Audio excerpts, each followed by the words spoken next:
कुरील द्वीप समूह की भौगोलिक स्थिति क्या है?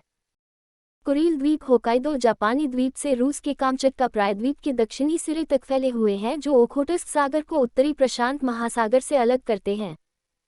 द्वीपों की यह श्रृंखला प्रशांत रिंग ऑफ फायर की परिक्रमा करते हुए भूगर्भीय रूप से अस्थिर बेल्ट का हिस्सा है तथा इसमें कम से कम 100 ज्वालामुखी स्थित हैं, जिनमें से 35 अभी भी सक्रिय हैं और कई गर्म झरने विद्यमान हैं। महत्व क्या है? द्वीप समृद्ध मछली पकड़ने के क्षेत्र हैं और माना जाता है कि तेल व गैस के अपतटीय भंडार भी हैं।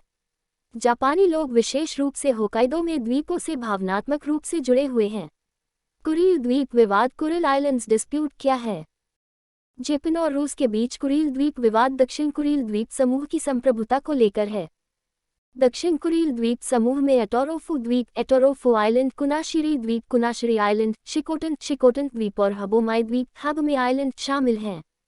इन द्वीपों पर जापान द्वारा दावा किया जाता है, लेकिन रूस द्वारा सोवियत संघ के उत्तराधिकारी राज्य के रूप में इस पर कब्जा कर लिया गया है। शिमोगा की संधि 1855 क्या है?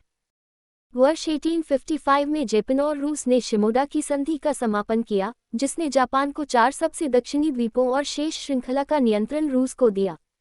सेंट पीटर्सबर्ग की संधि 1875 क्या है? वर्ष 1875 में दोनों देशों के बीच हस्ताक्षरित सेंट पीटर्सबर्ग की संधि में रूस ने सखालिन द्वीप के निर्विरोध नियंत्रण के बदले कुरील का कब्जा जापान को सौंप दिया। द्वितीय विश्व युद्ध के अंत में सोवियत संघ द्वारा इन द्वीपों को फिर से जब्त कर लिया गया था। याल्टा समझौता 1945 क्या है? वर्ष 1945 में याल्टा समझौतों वर्ष 1951 में जापान के साथ औपचारिक रूप से शांति संधि के हिस्से के रूप में द्वीपों को सोवियत संघ को सौंप दिया गया था और जापानी आबादी को स्वदेश लाया गया तथा सोवियत संघ द्वारा प्रतिस्थापित किया गया। सैन फ्रांसिस्को शांति संधि 1951 क्या है?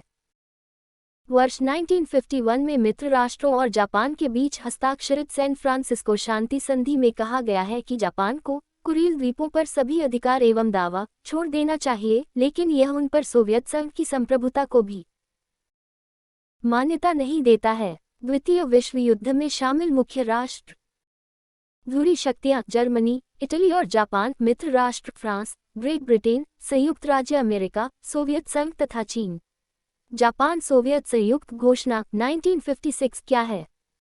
द्वीपों पर विवाद ने द्वितीय विश्व युद्ध को समाप्त करने के लिए एक शांति संधि के समापन को रोक दिया है। वर्ष 1956 में जापान सोवियत संयुक्त घोषणा द्वारा जापान और रूस के बीच राजनयिक संबंध बहाल किए गए। उस समय रूस ने जापान के निकटतम 2 द्वीपों को देने की पेशकश की, लेकिन जापान ने इस प्रस्ताव को अस्वीकार कर दिया क्योंकि दोनों द्वीपों में विचाराधीन भूमि का केवल 7% ही हिस्सा था। वर्तमान स्थिति क्या है? समझौतों की एक लंबी श्रृंखला के बावजूद विवाद जारी है और जापान अभी भी दक्षिणी द्वीपों पर ऐतिहासिक अधिकारों का दावा करता है तथा सोवियत संघ वर्ष 1991 से रूस को उन द्वीपों को जापानी संप्रभुता में वापस करने के लिए बार बार मनाने का प्रयास करता रहा है।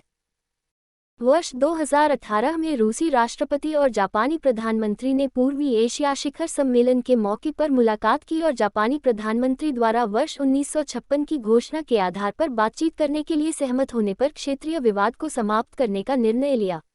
इससे से पता चलता है कि जापान ने रूस के साथ शांति बनाए रखने के लिए 2 द्वीपों को छोड़ दिया है। हालांकि रूस ने संकेत दिया कि वर्ष 1956 में जापान और सोवियत संघ द्वारा हस्ताक्षरित संयुक्त घोषणा में न तो हबोमाई व शिकोटन को वापस करने के आधार का उल्लेख है, न ही यह स्पष्ट करता है कि द्वीपों पर किस देश की संप्रभुता है। इसके अलावा वर्ष 2019 में जापानी प्रधानमंत्री ने स्पष्ट किया कि उनका देश द्वीपों पर नियंत्रण वापस लेने के पक्ष में नहीं है। जापान ये भी मानता है कि द्वीप राष्ट्र के क्षेत्र का एक अंतर्निहित हिस्सा है। इसलिए जापान ने उल्लेख किया कि क्षेत्रीय मुद्दे के समाधान के बाद उसका उद्देश्य शांति संधि पर हस्ताक्षर करना है।